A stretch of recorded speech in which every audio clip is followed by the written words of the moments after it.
ఎంత అమౌంట్ ఉందనేది తెలియక మనం అవిటిని మర్చిపోయి పక్కన పడేస్తాం. ఇక వాళ్ళు లేరు కాబట్టి మనం అవి ఆలోచించాం, వదిలేస్తాం.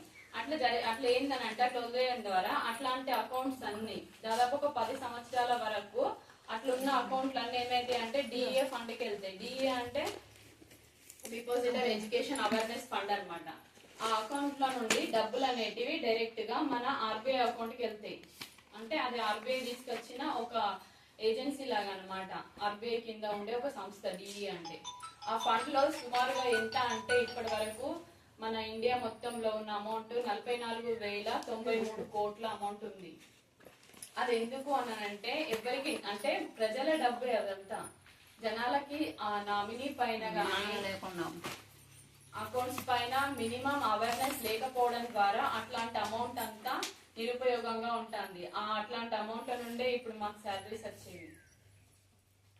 దాని నుండి వచ్చిందే మా ఈ ఆర్థిక అక్షరాస్యత సెంటర్. ఏంటంటే కంపల్సరీగా బ్యాంకింగ్ పైన ప్రతి ఒక్కరికి అవేర్నెస్ ఉండాలి.